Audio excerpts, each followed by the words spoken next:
Mr. Knight, how are you? I'm good. Good to see you. Elijah's changed over the years.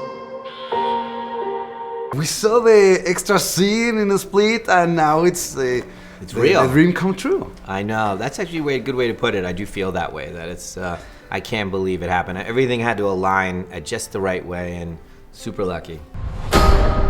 We keep him heavily sedated. But there is a reason for that. He's too smart for them.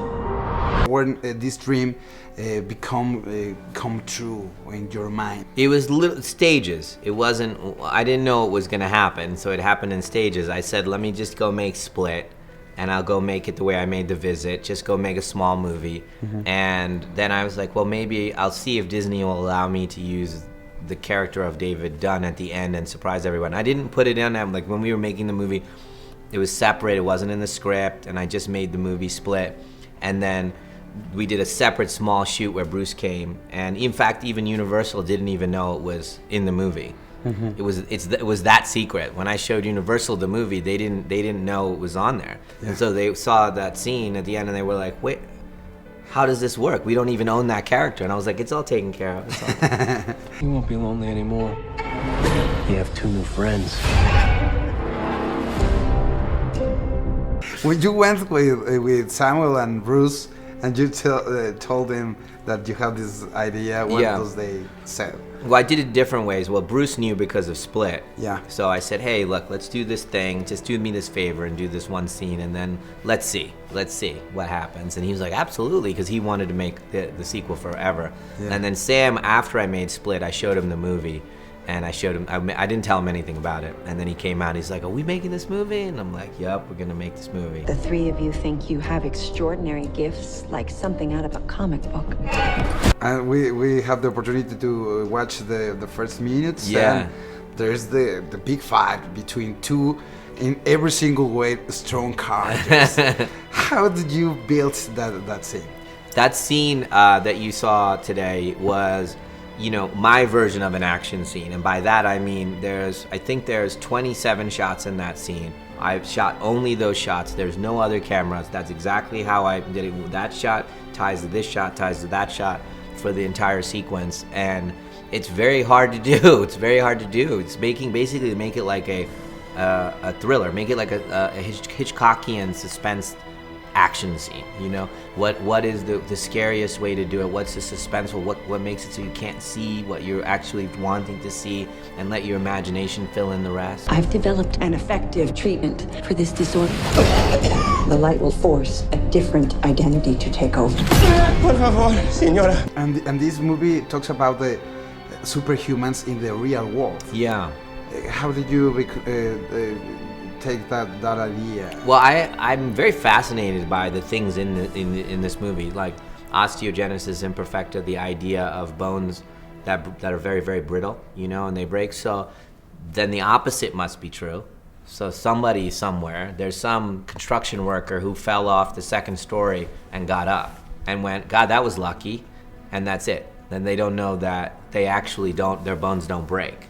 And so maybe he was meant to do something, that person that fell off the 2nd story, and nothing happened to him. But because nothing happened to him, they just tell it at a story at dinner, like, well, you know what was crazy? I fell off thing and nothing happened to me. And they never think about it. So that was where I started thinking, and the disorder that James McAvoy plays is such an astonishing disorder. And the biology behind that disorder boggles the mind. Like, one of the personalities can have diabetes. When they're that character, they have to take insulin. Otherwise, they'll die. So that's how much you can control your body with your mind. It's incredible. So you're not going to shake my hand and let me walk out of here? Good for you. That means that there's a lot of possibilities. It's possibilities, yeah. Out there's a lot of extraordinary people in the world. You could build your own Avengers. It's really interesting that the Avengers did what they did, and we have this kind of wonderful opportunity with Glass. It's kind of, the thriller version of it. What do you want? I am here to see if tales of the extraordinary being are true. May I meet the beast? When you make a cameo in your movies, Yeah. How did you choose when to appear? I have to be early, so that the audience doesn't get pulled out. I tend to want to make it funny so that they don't get too, you know, that they can laugh and we can get back into the scene. It's a wink, so you try to do it that way. It's hard because I want to just play, you know, the guy the girl is dating, or the neighbor, but in the end, because I'm Indian and all this stuff, it's weird. They're like, oh, she's dating an Indian, that's really interesting. no, it's just me, and it's fun for me, and I really enjoy acting in the movies. I just have to find the right place for it, so I tend to do it as early as we can. You believe you are an avenging angel, partner. I believe. Is there any evolution with your characters between this movie and the prequels, let's say? You know, I was thinking about David's character and what it would be like to know, or think you know, what everyone's sins are.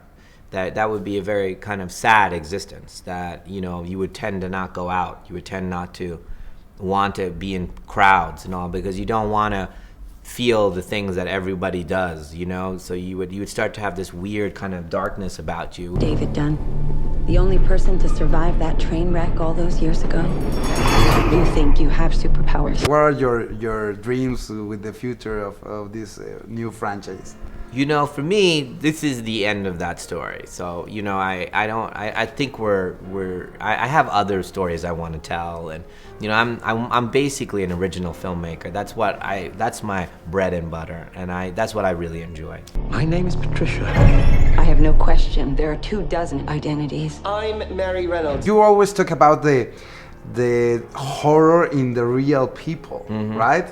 You are like something supernatural, but also very human about it. What do you think about that situation with this dark side and light side that everybody have in the world? Yeah, I find when you watch something and you go, oh, that's cheesy, you know, when you have that feeling of, oh, that's cheesy. What you're feeling is, when you watch a movie, when you feel that, is that they haven't balanced dark and light properly. So, you know, the movies, you know, American movies always end with everyone going, you know, that's the thing, and it's all light. It's only light. Well, there's life isn't like that. Life is loss and win all the time, and it's sacrifice, and, you know, and that's what you try to portray, that balance. So I try to get that in the characters, that there's light even in the dark characters, and darkness in the light characters. It rings true then when you do art with that balance. Always underestimate the mastermind. Nice. Thank you. Thank you. Thank you very much. Nice to see you again. Yes. Take care of yourself, Thank you. man.